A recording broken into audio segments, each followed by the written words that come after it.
نور على نور.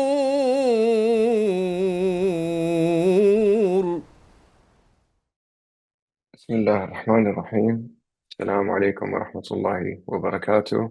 And warm welcome to everyone joining us for this online event hosted by Shajarat al-Nur. My name is Ahmed Yamani, and I'll be your host and moderator for today's session. Before we begin, I'd like to briefly introduce our organization. Shajarat al-Nur is a platform dedicated to reviving traditional cognitive frameworks inspired by the science of the heart, Ihsaan. Through engaging talks, workshops, and live events, we aim to foster a deeper understanding of Islamic culture and tradition, while connecting these timeless principles to the challenges and questions of our contemporary world. Today, we're honored to be joined by Hameed Hakimi for a talk titled Ihsaan, Leadership and Public Engagement, A History of Timeless Wisdom. This session will explore the deep link between Islamic spiritual wisdom and elevated leadership, reflecting on the lives of two iconic figures in Islamic history, Salahuddin Ayubi and Sheikh al-Qadir al-Jazairi. For both of these great leaders, their inner spiritual grounding was the wellspring that nourished their strategic brilliance, ethical governance, and ability to inspire and unify. We'll look at how their Taqwaa, Ihsaan, Hikma, and Zuhd shaped their leadership, and how these timeless qualities can inform public engagement, policy, and institutional ethics today. A few words about our speaker. Hameed Hakimi is a policy research and project management professional with over 15 years of experience at leading institutions including Chatham House, the Atlantic Council, University of Cambridge, and the London School of Economics. He's advised governments, briefed senior officials, and contributed to policy discourse through publications, conferences, and high-level dialogues. His doctoral research at Cambridge University examines how security is shaped by the lived experiences of ordinary people in our rapidly changing world. Hameed is also a public speaker, having delivered a TEDx Oxford talk on the importance of positive role models for young people in an age of rapid technological and economic change. We're truly honored to have him with us today. So here's how this session will run. Hameed will speak for about 15 to 30 minutes. After that, we'll open the floor for a Q&A session for the remaining time, 30 minutes or so. You're welcome to submit questions at any time in the Zoom chat, and we'll do our best to get to as many as we can during the Q&A. Without further ado, it's my pleasure to hand it over to Hameed Hakimi. Hameed, the floor is yours. Thank you very much. Jazakumullah khair. I'm honored to be here. Bismillah ar-Rahman ar-Rahim. رب اشرح لي صدري ويسر لي أمري واحلل عقدة من لساني يفقهوا قولي. I wanted to, first of all, take a moment to thank the hosts and also to reiterate that I'm a student of knowledge. A very kind introduction was given, but I'm talking to you as somebody who's still on a journey to learn. So in no way I'm about to share the talking points from a position of claiming to be a scholar. So bear with me because this is a topic that is very close to my heart in my professional life and in my circles of learning. I'm always asked questions about, how do we make sense of engaging in what we would call, politics or notions of leadership and public engagement, marrying it with our spiritual traditions and also our civilizational understanding of Islam as a great religion, and Muslims being a big part of our world for 1500 years or so. So the idea is to reflect on what I would call is an Islamic paradigm of spiritually informed leadership. It's a foundational framework, I would say, and the idea is that Islamic leadership takes a holistic approach. It sees the human being as this wonderful blend of body and soul, that we're not just people who have bodies, but we have souls, and that the spiritual health truly influences how we behave in the world. And therefore, um, leadership is deeply connected to the individual's inner spiritual condition. As was laid out briefly prior to me talking, the some of the key ideas that shape this framework, I mean, I'm going to go through them quickly, but this idea, first of all, of taqwa, of piety, of God consciousness, this is what we would call a paramount virtue, which signifies the vigilance of Allah's omnipresence and a profound sense of accountability to Him for not just our actions, but also for our thoughts, for our words. As has been mentioned by scholars, one of the key differences of the early Muslims, especially the Salaf and the Sahaba, were with the latter times, is that they considered their word to have as much, they didn't distinguish between the word and the action, they considered both to be similar. So for a leader, taqwa also translates to this commitment to justice, that their word is also just, and that they have courage in upholding the truth, even when the popular opinion is against that position.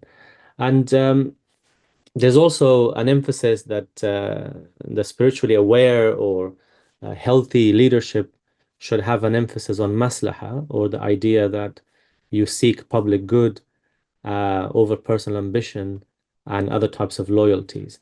So ultimately, what taqwa does is it safeguards against inclinations of tyranny and corruption. Another component of spiritual leadership, spiritually informed leadership, would be um, to go beyond the obligation, to look at the notion of ihsaan, which we all know involves performing actions with utmost sincerity to God.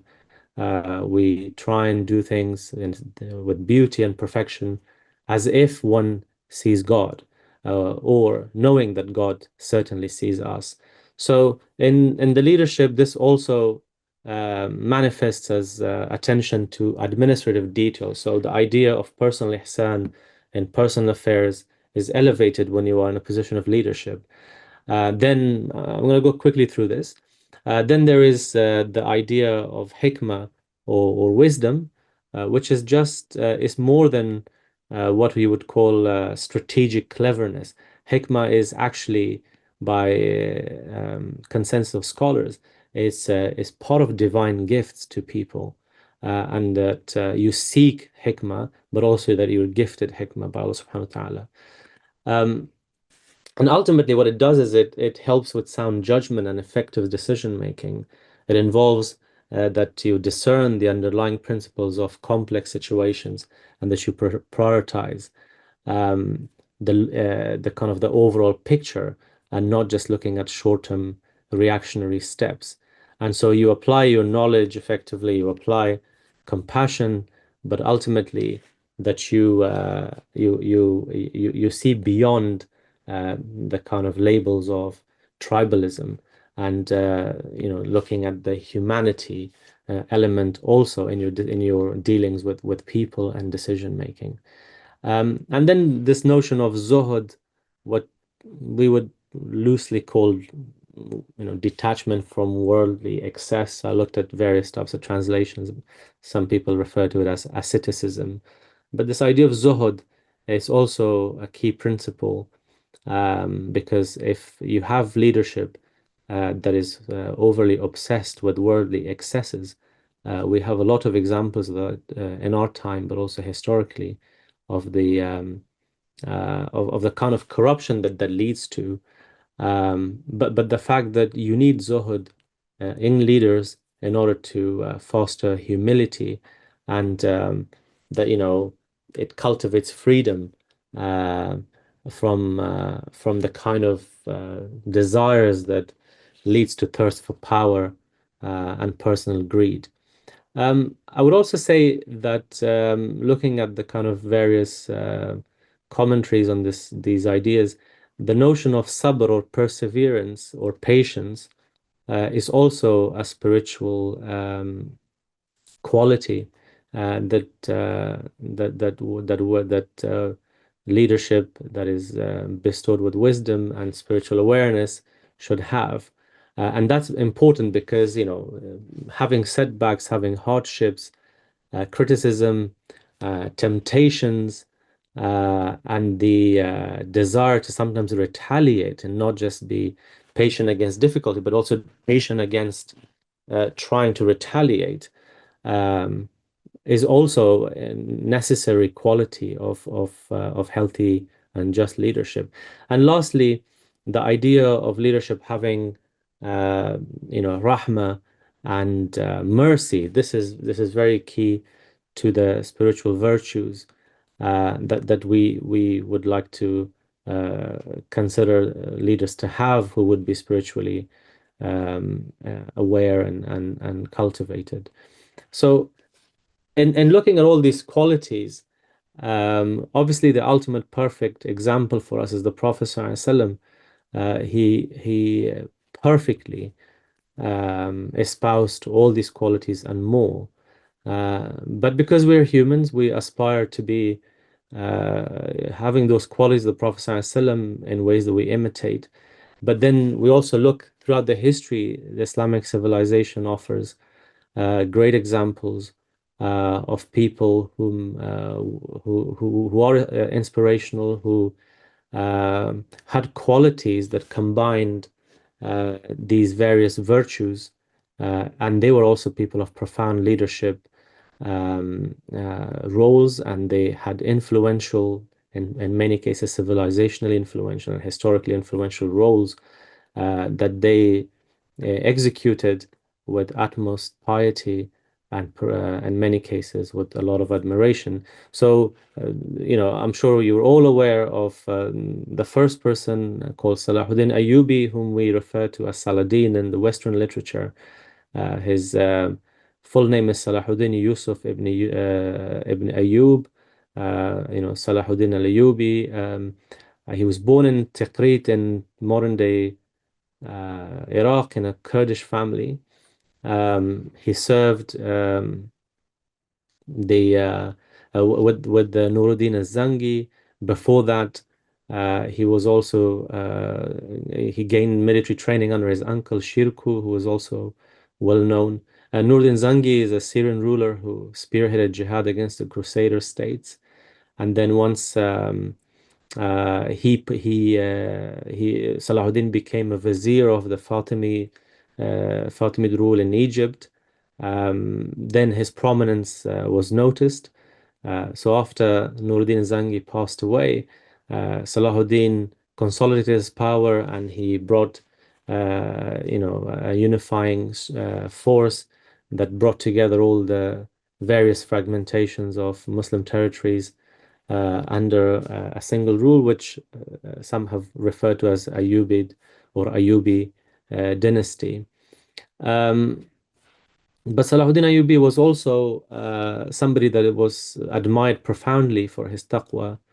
There's chronicles, there is biographies of how he lived and his life by his contemporaries, including by somebody called Bahauddin ibn Shaddad, who was his personal secretary. There's also somebody called Imad ad-Din al-Isfahani. And also there are reports that some Christian observers, his contemporaries, documented his biography. So Salahuddin Ayubi was known to have a lot of personal piety. This idea of taqwa and idea of zuhd and sabr kind of combined in him and people who observed him. He had a lot of pressure on him to constantly, have these warfare and governance decisions to make. But he was also known to be somebody who never missed his prayers. He prayed, as his biographers note, nawafil, as opposed to in addition to his 5 daily prayers. He's also known to be somebody who did not have a very extravagant diet. He lived simply and he didn't have a lot of luxuries.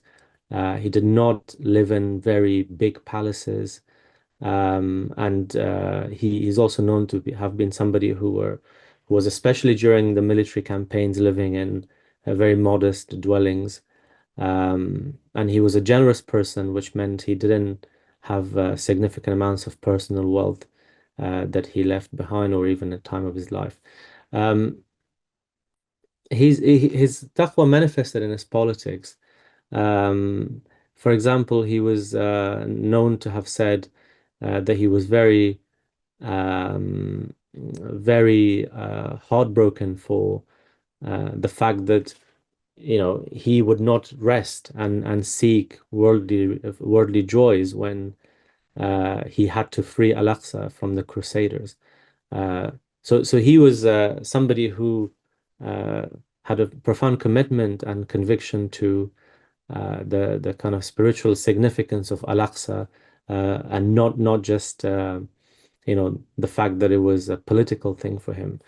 Um, he was not known to have received a lot of gifts with in exchange for um, lenient decision making. It was very common in his era, and obviously even today, for leaders of his caliber to receive gifts. And often these are very lavish gifts.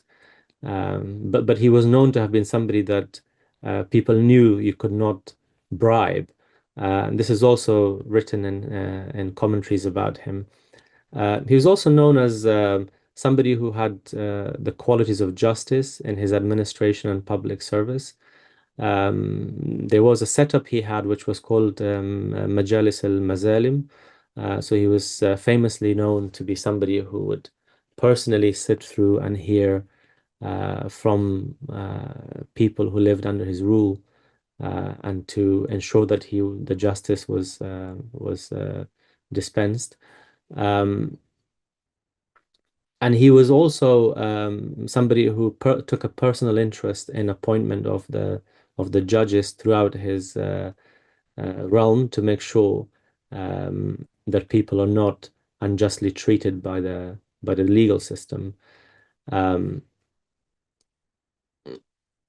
I mean, I have so many notes, so I'm just going to go through quickly because I'm sure you're all aware of Salahuddin Ayubi, and there are some, there's a plethora of biographical information about him out there. But perhaps maybe I can skim quickly through the notion of his chivalry, and this idea that he had this profound rahmah even in times of warfare, that he associated to his Islamic values. And there are famous stories obviously about him, but perhaps one of the most well known is when he reconquered Jerusalem uh, in the 12th century. I believe in 1187. So when the Crusaders, nearly 100 years before he reconquered Jerusalem, when the Crusaders took Jerusalem from Muslims, they committed a huge massacre. But when Salahuddin entered the city, um, he's known to uh, have been very humble. It was peaceful. Uh, Although at the time a ransom was set for the inhabitants, uh, to be given safe passage out of there, so the people who are fighting the Muslims. He and his brother are known to have paid personally for numerous Christian inhabitants of Jerusalem. So although they were the ones he was the one responsible as the leader for the law to be implemented. He personally paid. His reported that he paid for Christians to be allowed to safe passage. And this also included a lot of women and children too, and old people who were given free passage. Um, and he allowed the Coptic Christians, for example, to remain in the city and manage their churches, which demonstrated his tolerance again, despite being at the end of a very profoundly brutal warfare, and that the Crusader period was. So these qualities that we discussed, they manifested in Salahuddin in different ways.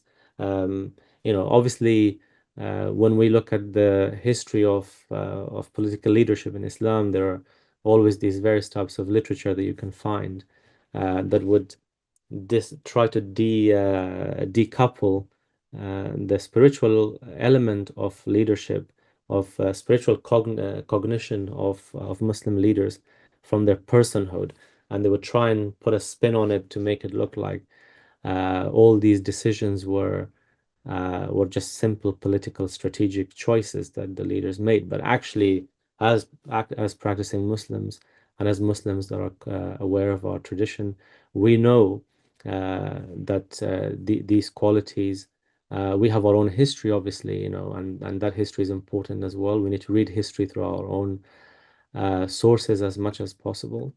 And those sources point to the fact that the leaders like Salahuddin Ayubi was somebody who had a profound impact on him through his understanding of Ihsaan and his understanding of spiritual dimensions of his deen. So these were not, as we would see it, we would not call these just mere political strategic choices.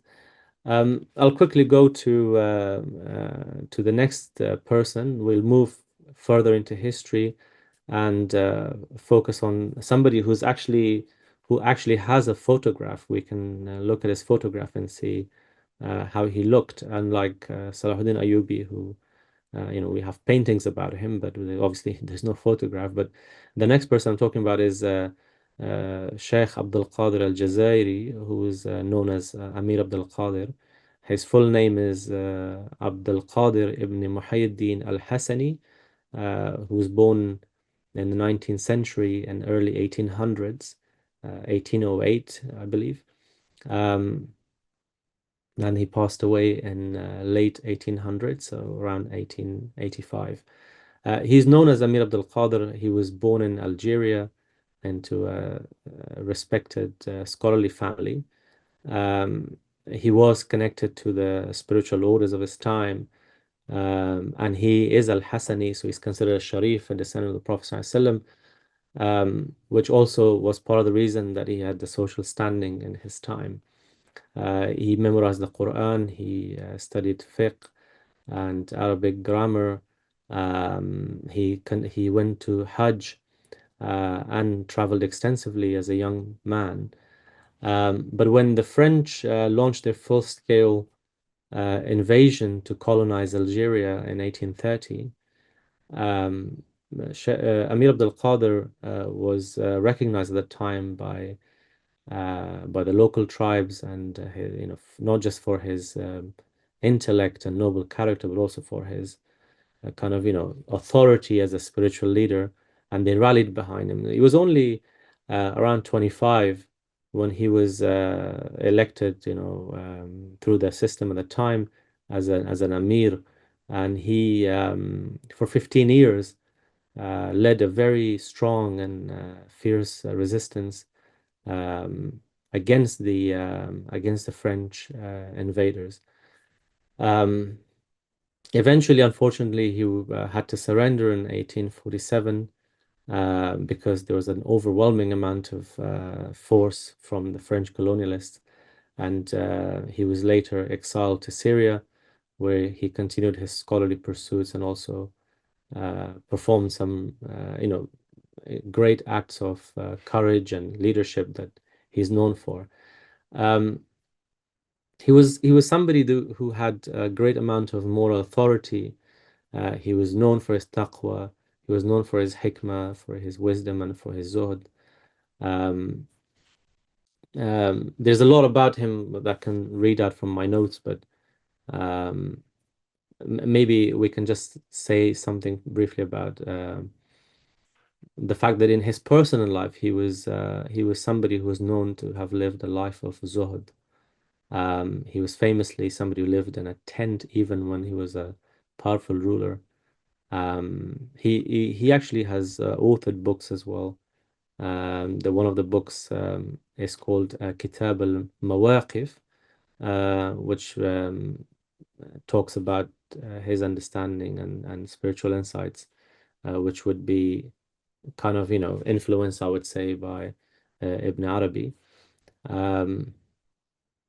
Then, just like we have loads of really good narrations about their political and courageous qualities, there are instances of the wisdom and the spiritual awareness that he had, his justice, which he was very famous for.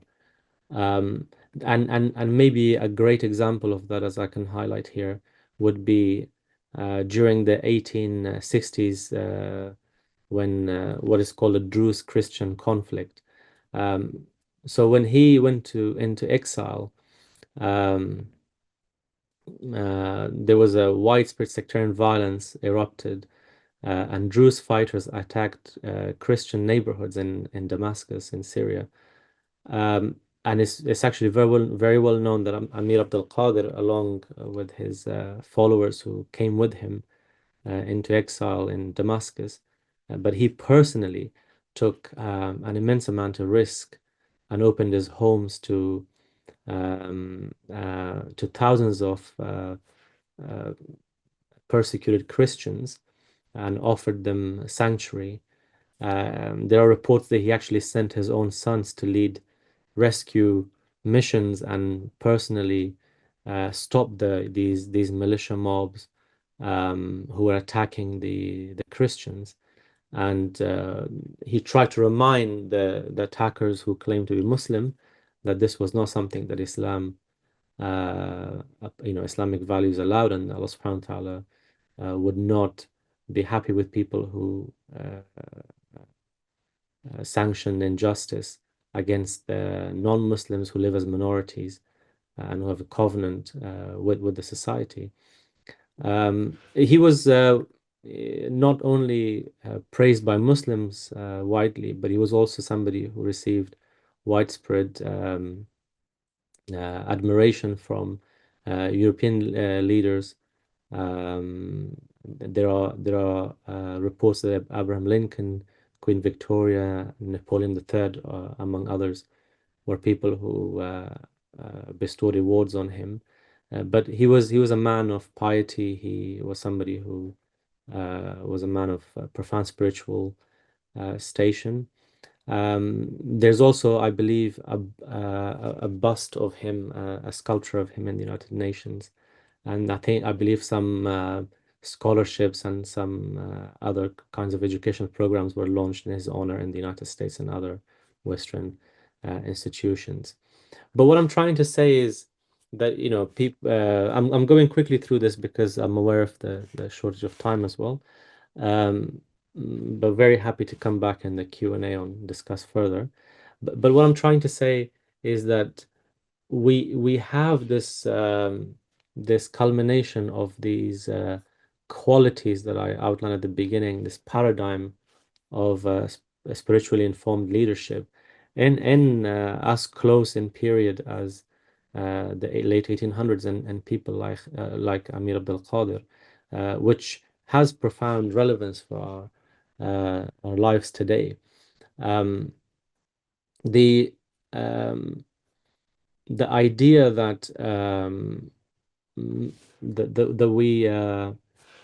the idea that we need to look beyond our religion, which is very popular in our modern times, is partly because we are, here I'm talking about obviously as a Western Muslim, we are under pressure to constantly look beyond the spiritual, religious, especially Islamic traditions, because it's seen as kind of this.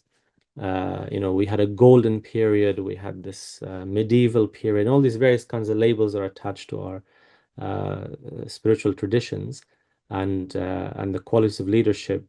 But I feel that there is, even in our time, a lot of wisdom that we can draw, because Islam is a civilization. It's a civilizational religion, and the connecting the historical and historical spiritual leadership qualities to our modern political engagement is actually quite useful. Um, um, I'm just trying to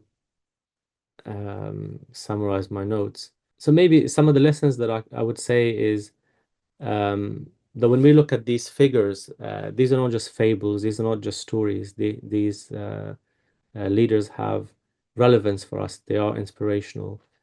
And there are ways we can go to make sense of them in our lives today.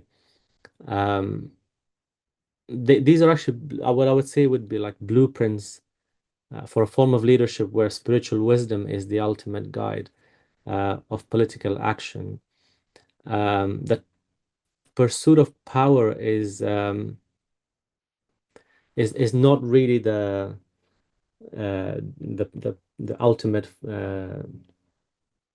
ultimate driving force behind engagement with politics and with public affairs. But there are things that we could do. For example, drawing on I would say, on the maybe a comprehensive understanding of people like Salahuddin Ayubi and Emir Abd al-Qadir. There are some things that we can do in our Muslim political engagement, for instance, in our engagement with politics. First of all, spiritual awareness and spiritual strength starts at the individual level. And therefore, the idea of cultivating taqwa is the first step. So you can't expect, as we know, we can't expect taqwa in leaders where in a society amongst the majority, pursuing taqwa and cultivating taqwa is not a priority. It's one of the wisdoms of what we have been passed by the Prophet ﷺ. I believe, to paraphrase the hadith, that you can't, you need to have, the leaders come from the masses. So if you would like to look at it in that way, you need to have a collection of flowers in a garden for it to be called garden. And therefore, the idea of taqwa being the ultimate virtue, it needs to start at the personal level. And it's a journey. Obviously, the attainment of taqwa is a lifelong aspiration for us as believers. There's also, a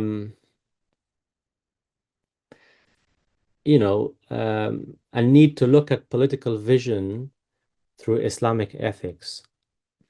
This idea that politics is not just purely a secular thing, even in our time. That the outcomes and manifestations of what would be political realities can be framed and engaged with through an ethical form of Islamic lens. Things adl, rahma, ihsan, things like fard kafaya. So, for example, we have these conversations here. If we don't engage in institutions, that even if those institutions are things that we disagree with, for example, let's say in the Western context with some financial institutions, which part of it can you engage with because they are omnipresent, they're everywhere, and they regulate your life. But then how do you engage with that to moderate it and create space so that the ethical element of lived experience of Muslims becomes a reality? And so the idea that, if everybody just leaves all these institutions alone and amongst the Muslims and don't engage with, then what happens? We will be impacted by the political decisions, as we know, and institutions have an impact on us.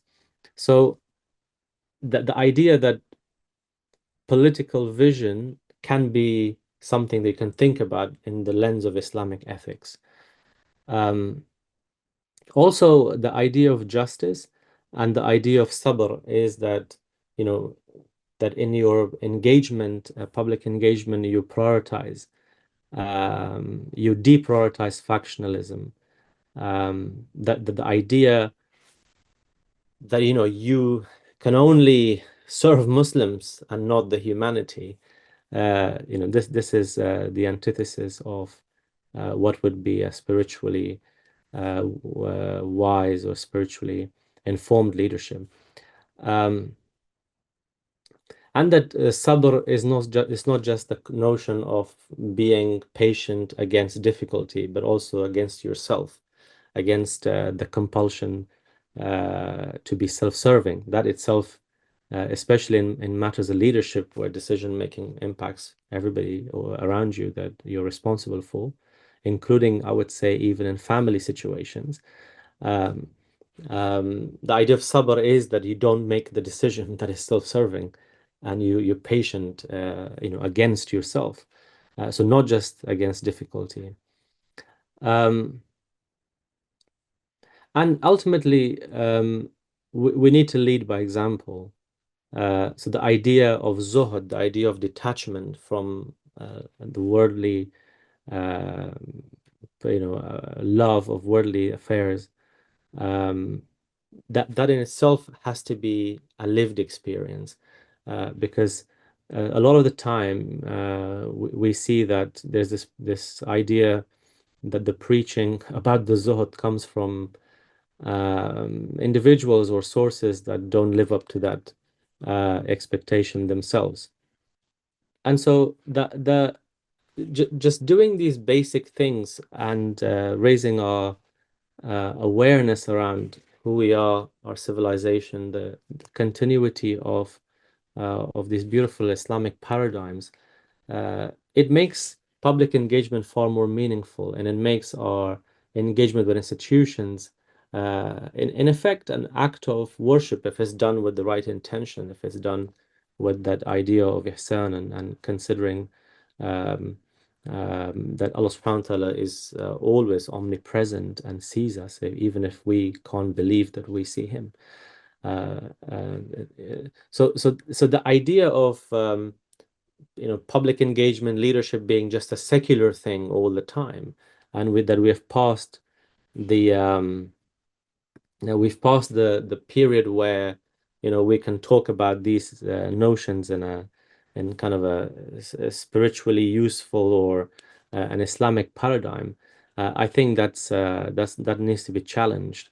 And what I would, I've spoken for half an hour, so I'll stop here. But I would say that the idea is that how do you make your understanding of all of these paradigms apt to your situation, and that Islam as a civilization gives you the tools to be able to live a fulfilled life, even in times of profound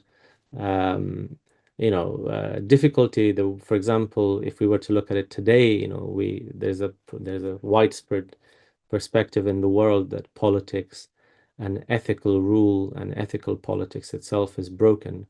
Perhaps that's not a new thing, but that doesn't mean that we don't have the tools in our religion, and these individuals like Salahuddin Ayubi, Sheikh al-Qadir, al-Jazairi, Emir Abd, and others. I mean, these are just two examples that of people that we read about there in our kind of ecosystem of knowledge. But Islam as a civilization has gifted profoundly inspirational people to the history that have served, whose legacies live on, and that we can aspire to take from.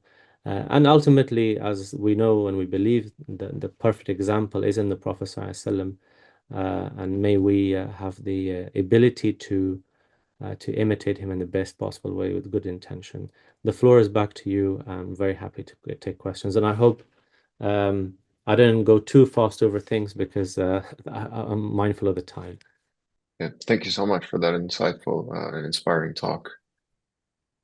You've given us much to reflect on, especially about the connection between spiritual grounding and the ability to lead with both strategy and integrity. We'll now move into our Q&A session. So feel free to submit your questions in the chat or to raise your hand if you'd like to unmute and ask your question directly. Let me start off with a question. So Hameed, you highlighted Salahuddin and Emir Abd as models of leadership rooted in spiritual depth. what drew you to focus on these two figures specifically?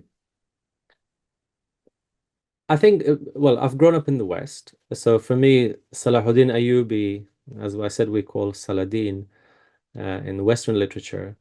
Um, he's always been this character that we talk about, and he's juxtaposed against the heroes of Crusaders. Um, so from that perspective, he's somebody that I've always come across in my as a student in my discussions and also in the public consciousness here in the West. Um, but it was interesting for me to read a little bit about him. Obviously there are various biographies. He's a profoundly civilizational character. There's movies made about him. There are series about him. There are books written about him. There are people who do, I'm sure, PhDs about him throughout the years. But for me, as a person on an individual level, um, it's very important that we de-romanticize these people, and also to look at um, you know individuals that we can have a real connection to, and in the way that they dealt with similar situations in obviously different time period, but that the challenges they felt they had to confront in many ways. They chime with our time, doesn't it? I mean, the notion of this what's going on in the world, especially the amount of pressure on Muslims, the oppression against Muslims, and this cry for kind of Muslims to kind of get together, get their act together, and get their situation better. It looks like in Salahuddin's time there was a very similar situation, and maybe far, far worse. So how did they manage to get out and do the amazing things that they did? And these were not people that lived with the kind of technological ease and the tools and the equipments that we have now, um, in our disposal, even as ordinary people, living ordinary citizens. So I think for me, he was that sort of a person. That's why I'm fascinated by him. I still want to know more about him. Um, with Imam Abdul Qadir, Amir Abdul Qadir, um, that's because he's very recent. As I said, we can actually see his picture there that was taken with a camera. Um, and to know more about him, he feels really close to our time. And we still feel in the moment that he was in, this idea of the impact of colonialism in the Middle East, the fact that he struggled, but then he surrendered. If today you have, for example, this idea amongst leaders who would be surrendering under pressure, their legacy is completely trashed, even if they're good people. So how do we understand people like Amir Abdul Qadir and the decisions that they made, the idea of maslahat and public good? So, in politics, there is this axiom, this qaida, that at which point do you prioritize the public good over a long-term goal that you might have, which reaching to would cause profound and very deep-seated harm to people? Do you surrender at that time? What do you do? These are ethical questions in political leadership, especially in the military leadership sense. Uh, but I think for me, he's also somebody who followed traditional tariqas. He's well known, in that he was from a spiritual family, of a Qadiri family. And that challenges this idea that, for example, people who would be today considered the kind of quote unquote Sufis are somehow submissive people, that they never really struggled against the invaders, and they don't like these ideas of standing up, and struggling against injustice, and they're just these passive Muslims.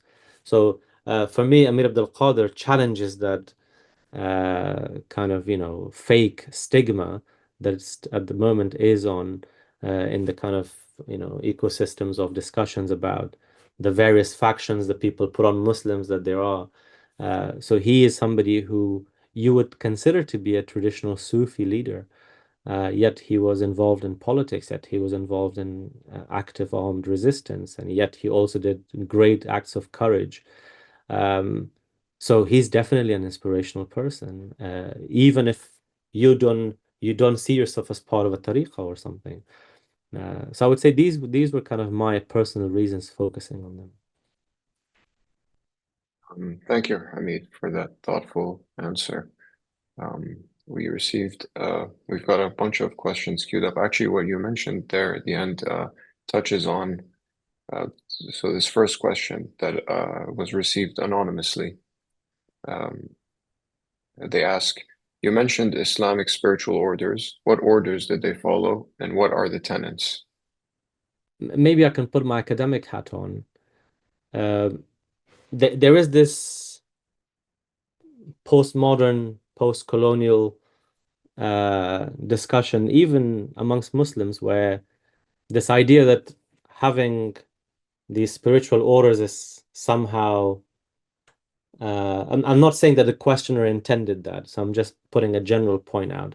The general point is that when you talk about the spiritual orders, there's this kind of prefix with that.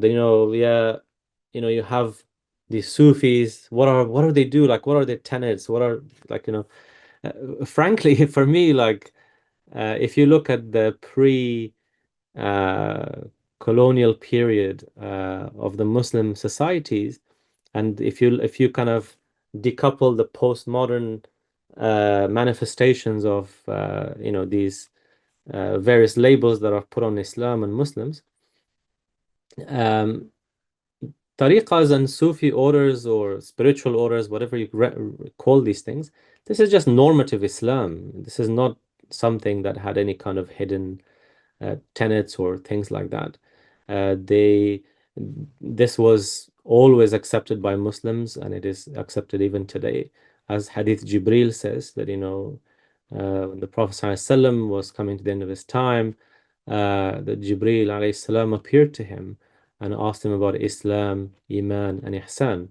And so you need tools to excel. I'm not going to repeat the hadith, I'm sure people are familiar with it. But you need tools to excel in all those three spheres of what would be a whole package of a Muslim existence. So the idea that you have Islam, you have fiqh, then you have the idea that you have Iman, you have aqaid, and then the idea that you have ihsan, that you have these devotional and suluk element, the idea that you are a sojourner towards Allah subhanahu wa ta'ala. Hence the notion of inna lillah wa inna ilayhi raji'un. So as you sojourn, as you journey towards God, you know yes, the fiqh element is your sharia, is your outer manifestation, and iman is you need to understand. As a Muslim, you need to understand what your beliefs are, including in the unseen. But then how do you increase your qurb, your closeness to Allah subhanahu wa ta'ala, and your personal devotion to Him? And that's where ihsan comes in, this idea that you believe that you can see Allah subhanahu wa ta'ala, but if you can't believe that, at least know that He's seeing everything you do, that He's a personal God. He's not some kind of a perennial God. He's a personal God. A relationship with Him is personal. And to foment that, to cement that, we need certain acts of devotion that are Sharia compliant, that come from the Prophet ﷺ, that can be linked to his legacy. So that's where these come. So for me, the idea of spiritual orders and these things, this is just part of normative Islam. It's always been the case. And maybe that's a talk for another lecture one day by somebody more knowledgeable than me. But to go back to the question, Salahuddin Ayubi is believed to have been very close and been mentored by Nuruddin Zangi, and so Nuruddin Zangi is known to is believed to have within the same kind of school of the tariqas as Sheikh Abdul Qadir Jilani. Um, So that is the link that people make.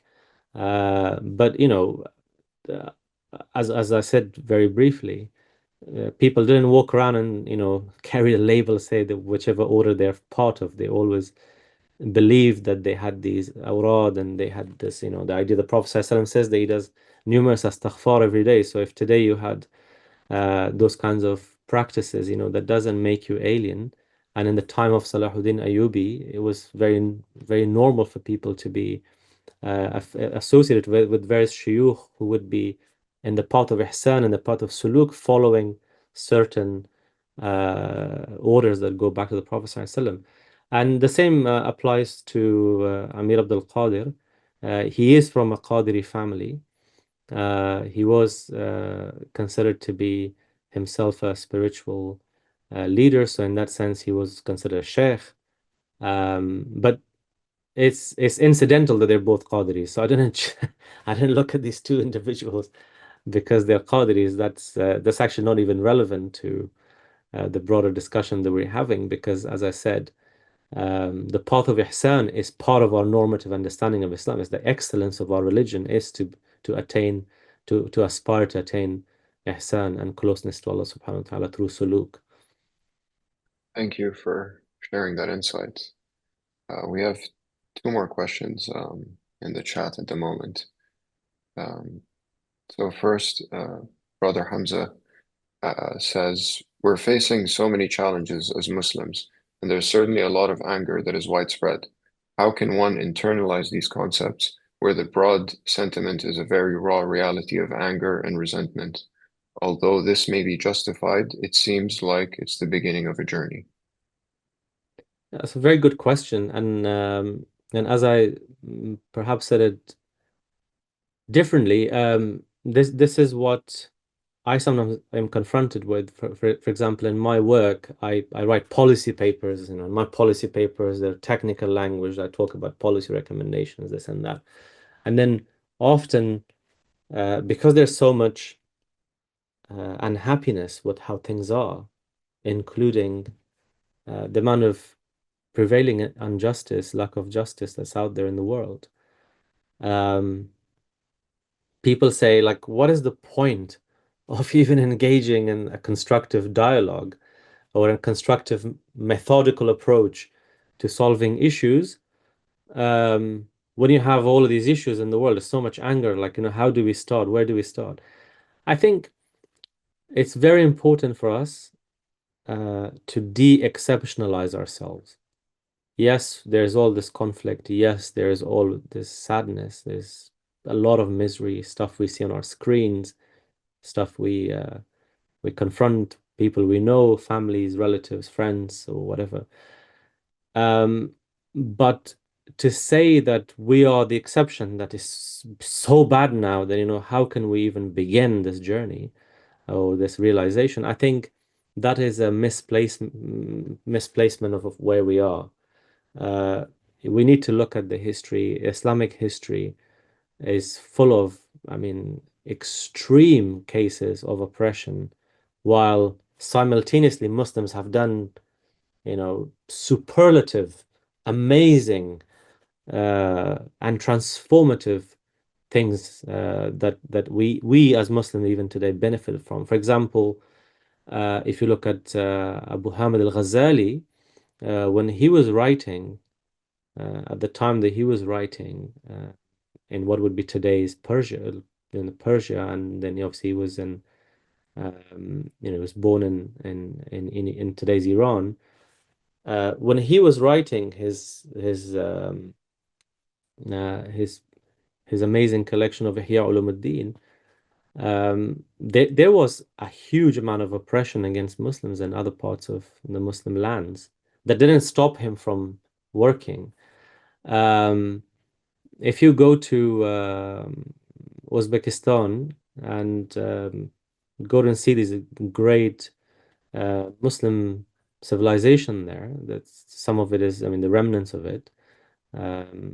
Not just Uzbekistan, that whole region had it, but obviously because of various repressive regimes previously in colonial period in that region has been destroyed. But Uzbekistan has some of it left. if you go and look at where these people come, so for me, one of the most enriching experiences to go to these places where great Muslim scholars, leaders, and people that we admire are buried, and just have a little mapping of where people that they're buried with have all come from. It's amazing because problems in their time didn't stop them from doing great things and didn't stop them from focusing on, you know, uh, on getting better inside and on the journey of taqwa. Remember, as I was trying to say in the end of my earlier comments, the idea that you need to have um, taqwa as your first step, and that is a personal journey. Nobody stops you from doing taqwa. I mean, people. Yusuf alayhi salam was aware of God when he was he was in a well. You know, he was you know, these obviously he was a prophet, but you know, there is that connection, you know. So in our time, you know, we don't have a switch to fix things. You know, click the switch and everything's fine. I mean, there never has been a time where people have been able to fix things with a switch. So it always is the hard journey. And the Prophet ﷺ, as you know well in the tradition, somebody approached him and said, "I love you," and he said, "Think again." I'm paraphrasing, and he said, "Ya Rasulullah sallallahu alaihi wasallam, I really love you." And he said, "Well, now you should prepare yourself for trials and hardship that are going to flow at your way, like a sea." So, as Muslims, we also have to believe that this is not the abode of permanence. You know, this dunya is where we do work, we do perseverance, we do good khidmah uh, and service, but it's not where we're supposed to have everything in perfect order. The reason that you get rewarded is partly and mainly rather because you are in the struggle. So life is a struggle, and it is raw, as the question says. You know, this sentiment is very raw. And it's a raw reality of anger and resentment. Yeah, that's not to dismiss the question, but I would say that's not a unique situation. So this is why exactly we need to be aware of our history. This is exactly why we need to be aware of how we need to develop tools that kind of calm us down. It starts with the heart. If your heart is not in the right place and your heart is not healthy, and it's exposed only to things that make you resentful, only things that make you angry, then it's very difficult to jump out of that position. But once we start to look at the bigger picture, hope manifests. You know, Allah Subhanahu wa Taala's rahmah manifests, because yes, while all of these challenges, these difficulties are there, Allah Subhanahu wa Taala is omnipresent, and His infinite mercy is infinite, and His infinite wisdom is infinite. So it will encompass you the moment you start focusing on, you know, caring for your heart as well, as much as you care about things that make us angry. So we need to understand what we let into our hearts and what not. And that might sound very kind of almost like a psychological exercise, but this is exactly why we need to understand how did the Prophet ﷺ deal with these things. How did great individuals, even some non-Muslim inspirational individuals and their worldly life inspirational people, have dealt with. I mean, if you look at people who were in prison for decades and they come out and they forgive unjustly imprisoned, and then they forgive the people who imprisoned them. You know, how do they do that? And if you look at their memoirs and you look at their reflections, it often is something to do with the fact that they didn't let their heart become unhealthy. And I think that's very, very important. And we as Muslims believe that we have a physical heart, as the Prophet ﷺ's hadith uh, refers to, that there is this piece of flesh inside you that if it's healthy, your whole body is healthy. So that has a physical reality, but there's also a spiritual, emotional reality that if we keep our hearts healthy and focus on that, inshallah, things will start to look a little bit clearer despite all the injustices and sadness in the world. Thank you for that answer. Um, We have another question from Sister Sarah, who says it's sort of tacking on to the previous question, but it would be great to hear about how these leaders dealt with fragmentation in their own communities. That's a very good question to which I don't have a perfect answer. That's partly because we need far more deeper engagement with their biographical data and information about them. We also uh, need to look at what they have done, which we know about, and then kind of assess what kind of people they were, hence the idea that we admire them, you know. So there's been enough scrutiny of these individuals um, in our Islamic history and understanding of what they did as leaders to admire them. So obviously we don't just blindly admire these individuals like Salahuddin Ayubi. Um, and also when you look at the notion of fragmentation, this goes back to those qualities of sabr, the idea of sabr, that, you know, for a leader, sabr is not just being patient against um, difficulty, but also against themselves not to do things. And the idea of maslaha, of the common good, what we would call common good. Um, and also, for me, like when we talk about fragmentation and dealing with fragmentation, I think that question needs to be decoded a bit. What do we mean by fragmentation? Does that mean sectarianism? Does that mean, I don't know, disobedience of the rulers? You know, how did that look like? Um, so for me, fragmentation is a very subjective thing. But as if you look at like as an axiom, as a qaida, if you want to apply to it, um, I would say an Islamic leadership paradigm would be dealing with fragmentation very much in relation to what maslaha and the idea of sabr and the idea of whether that fragmentation is an act of disobedience to the person or to the rule. I mean, this is a complicated question, but yeah, it's a great thing to, I would say, to focus further on and study, which I'm sorry to disappoint. I don't know the answer to. Well, thank you for, I mean, at least clarifying the complexity of the question at the very least.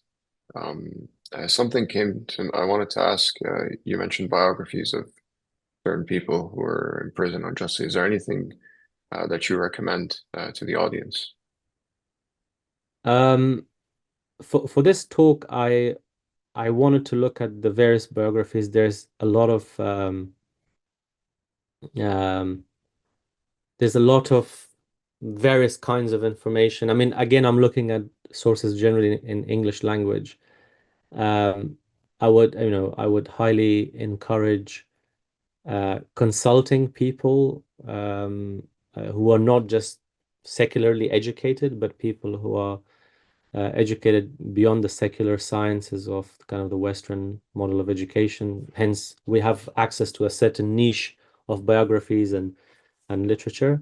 To look at, for example, any sources in Arabic.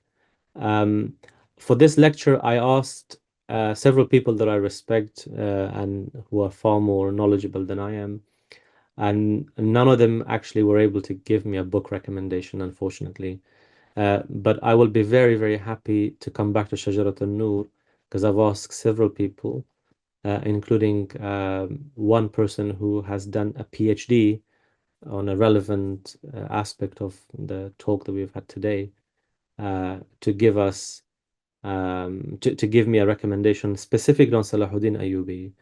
And some people reference, for example, that there are these modern depictions in in drama and acting about the life of Salahuddin Ayubi that is based on biographical literature.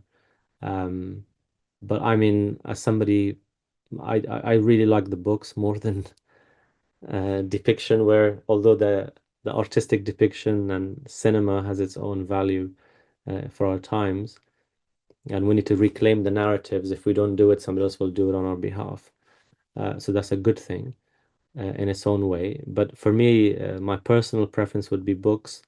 I struggled, frankly, to find something that would be recommended to me or at least approved by one of my teachers in English language, but very happy to come back to. And also, if anybody knows in the group here, well, I'll be very happy for them to share.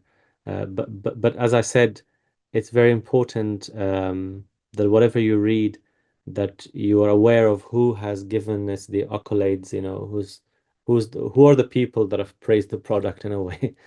So it's important to know that, and knowledge production is such a tricky thing in our time.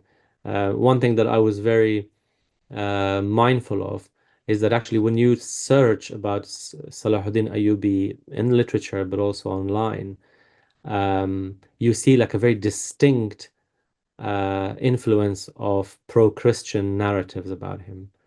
As I said, he is juxtaposed against the Crusader kings, especially in England. So those kinds of influences of narrations about him when he was considered an enemy comes into some of the literature. So they don't look at, for instance, the fact that he was able to unify fragmented Muslim um, domains in the kind of the pro-crusade Christian narratives. That is seen as a cunning thing. He was such a cunning man that he spent all this time trying to get himself more power. So it's very important that when you read about people like Salahuddin Ayyubi, remember that there's also this other narrative about him that is not a transparent narrative. It's one that's laden with ideology and a lot of animosity towards him that then blinds the kind of the perspective on Salahuddin Ayyubi. I hope that answers the question, but I will come back to Shajarat al-Nur if I get any recommendation from people that I trust. Great. Thank you for sharing that, I suppose, cautionary advice regarding sources. It seems that we don't have any more questions in the queue, but I know we're approaching the time, but I would feel remiss if, given your policy background, if I didn't ask you this, or at least nudge you in this direction, about how you see the spiritual ethics influencing public policy, or is there space for Ihsaan informed advocacy within our current system? Yes, and the caveat would be that it needs to be done with wisdom because Ihsan's like oxygen. There is, yeah, it's not something that you see. It's really felt. But it's all over, it can encompass you all over you. In terms of the Islamic sort of the maybe not even Islamic, maybe I would say the kind of the Muslim spaces or the Muslim space for engagement with politics and narrative building. It's important that Ihsan means that we're not tribal. And it's very difficult in the current climate because there's so much resentment against all these forces that largely Muslims view as anti-Muslim or oppressing Muslims, or that politics is designed, modern political system is designed to divide Muslims and be repressive.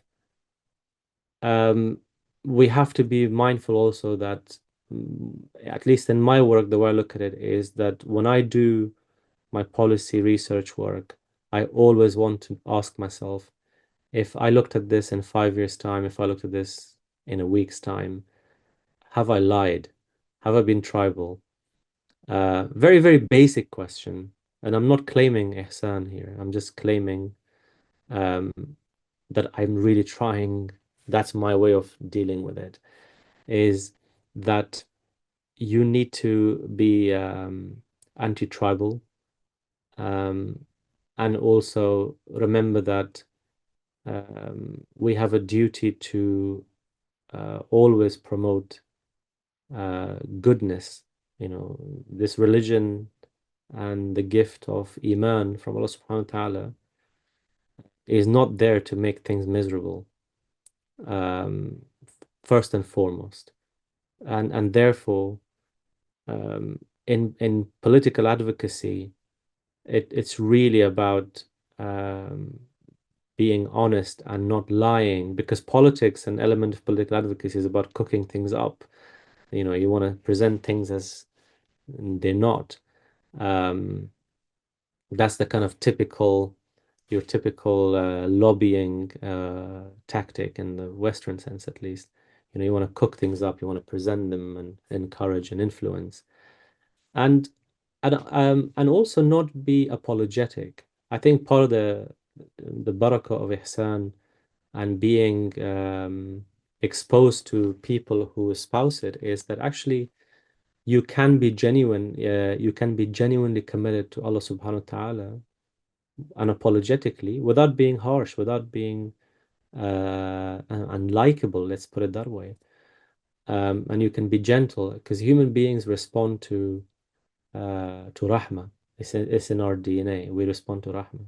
And even if it takes time, people respond generally to that.